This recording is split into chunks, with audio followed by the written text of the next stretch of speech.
आपको शर्म नहीं आ रही? मोदी जी ऐसे प्रोग्राम चला रहे हैं, बहू बेटियां दूर ना जाए, शौचालय घर में बनवाए, आप खुले में जा रहे हो। पिताजी ने कहा खुला नहीं है भाई, खेत कवर है। बोले कवर है मतलब? बोला हाँ, गन्ने के खेत में जाता हूँ। एक दिन मेरे पिताजी सुबह सुबह ऐसे चल के आ रहे हैं, ऐसे आए, मर गया। मैंने कहा पापा क्या हुआ? बोले यार एक छोटा गन्ना था, वो दिखाई नहीं दिया।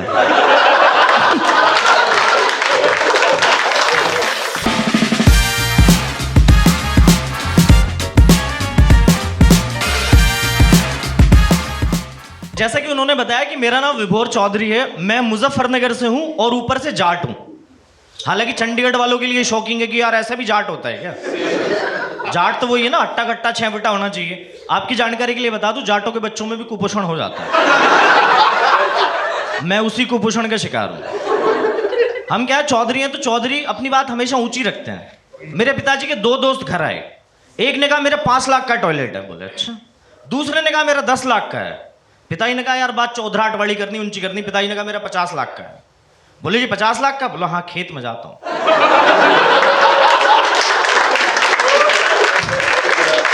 बोला चौधरी साहब आपको शर्म नहीं आ रही? मोदी जी ऐसे प्रोग्राम चला रहे हैं, बहू बेटियां दूर ना जाए, शौचालय घर में बनवाए, आप खुले में जा रहे हो। पिताजी ने कहा खुला नहीं है भाई, खेत कवर है। बोले कवर है मतलब? बोला हाँ, गन्ने के खेत में जाता हूं। एक दिन मेरे पिताजी सुबह सुबह ऐसे चल के आ रहे हैं, ऐसे आए, मर गया। मैंने कहा पापा क्या हुआ? बोले यार एक छोटा गन्ना था, वो दिखाई नहीं दिया।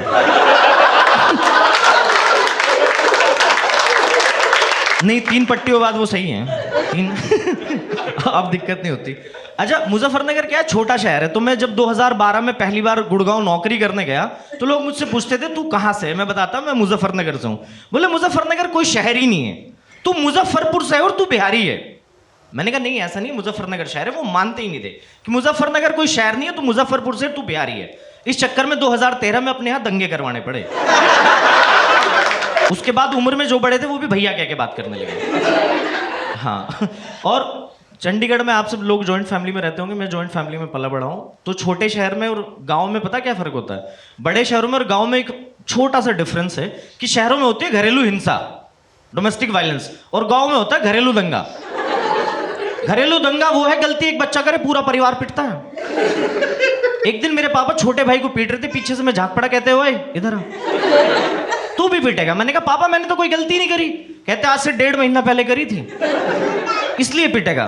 तो मैंने कहा ये तो गलती आपकी, आपने उस वक्त नहीं पीटा। कहते उस टाइम जरूरी काम था, बाहर जाना था। मैंने कहा अच्छा। तो उन्होंने मुझे बुलाया, आजा तू भी पीटेगा। तो मैंने डरते डरते अपने बाप से कहा पिताजी ये गलत बात नहीं है, गलती एक बच्चा कर रहा, आप पूरा परिवार पीट रहे हो। तो मेरे बाप ने क्या डिप्लोमेटिक जवाब दिया। मैंने कहा पिताजी ये गलत बात नहीं, गलती एक बच्चा कर रहा, आप पूरा परिवार पीट रहे हो। कहते बेटे फसल के किसी कोने में कीड़े लग जाते हैं ना, दवाई का छिड़काव पूरी फसल पे करते हैं। ये वही दवाई का छिड़काव है। तो बाप है भाई, बाप का क्या कर सकते। एक दिन मेरे पापा मेरे पास आए तो मेरी तरफ देख के बोले बेटे मैं चाहता हूं कि तुम वकील बनो। मैंने अपने बाप की तरफ देखा, मैंने कहा यार कितना न्यायप्रिय आदमी, अपनी औलाद को वकील बनाना चाहता है। पीछे दादाजी बोले ऐसा कुछ नहीं, 8 केस चल रहे इस पे,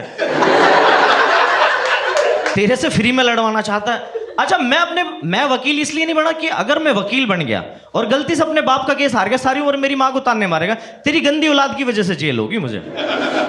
जालिम अपने कर्म नहीं देख रहा हूं। हम लोग क्या करते हैं, जब बाहर आते हैं ना, हम शहर से, अपने शहर से कहीं बाहर आते हैं, आके नौकरी करने लगते हैं ना, और जब गांव वापस आते हैं तो कुछ हरामखोर दोस्त ऐसे मिलते हैं जो आपको बियर ये कह के पिलाते हैं पीले पीले जौ का पानी है ना, ऐसे दोस्त होते हैं। तो मैं जब नौकरी करता था, मैं गांव में गया तो 2-3 दोस्त मिले, कहते हैं यार आज पार्टी करते हैं। मैंने पी ली, मैं घर चला गया। तो पापा मिले रास्ते में, कहते तू दारू पी के आया? मैंने कहा 1 मिनट इधर आओ। मैंने कहा दिल्ली पुलिस में मुंह में पाइप डालती है तब जाके पता करती है, तुमने 50 मीटर दूर से बता दिया। कहते मैं तेरा बाप हूं, तू दारू पी गया? मैंने कहा हाँ। बोले वाह, झूठ भी नहीं बोल रहा। मैंने कहा पिताजी एक बात बताओ, इधर आओ। जब मुझे पता है आप मेरा मुंह सूंघोगे, आपको 2 सेकंड में पता चल जाएगा मैं झूठ क्यों बोलूं। तो बाप एक डायलॉग मारता है, तुझे दारू पीनी हमारे साथ बैठ के। अब मैं भी उनका खुददार बेटा अगले दिन 2 क्वार्टर लेके पहुंच गया। 2 क्वार्टर लेके पहुंच गया। मम्मी पापा बैठे बीच में सेंटर टेबल, मैंने 1 क्वार्टर ले जाके रखा। दोनों ऐसे देख रहे मेरी तरफ जैसे एक कपूर का सीरियल चल रहा हो। क्या क्या क्या? मैंने कहा ज्यादा नाटक करने की जरूरत नहीं, मम्मी आप बाहर जाओ, आज घर के 2 बड़े मर्द बैठ के बात कर रहे हैं। मैंने पूछा सब्जी क्या बनी? कहती आलू गोभी। मैंने कहा कैंसिल, पनीर बनाओ। अब मम्मी तो बाहर चली गई। अब पापा ने डायलॉग तो मार दिया था, लेकिन उसके बाद वो अनकंफर्टेबल हो गए। मैं जैसे ही पहला पैक बना रहा था, मेरे पिताजी की स्थिति वो हो रही थी, सिचुएशन ये थी मेरे बाप की जैसे गर्लफ्रेंड फर्स्ट टाइम रूम पे आई। वो इतना शर्मा रहे थे, दूसरे पैक के दौरान मेरा बाप वो वाली गर्लफ्रेंड हो गया था जो रूम पे 2-3 बार आ चुकी है। तीसरे पैक के दौरान मेरा बाप वो वाली गर्लफ्रेंड हो गया जिसने खुद मुझे अपने रूम पे बुलाया, बिल्कुल एकदम फ्रैंक। 3 पैक लेने के बाद पापा कहते बेटे हम तुझे दारू पीने के लिए मना नहीं करते लेकिन लिमिट में पे कर। मैंने कहा अच्छा पापा।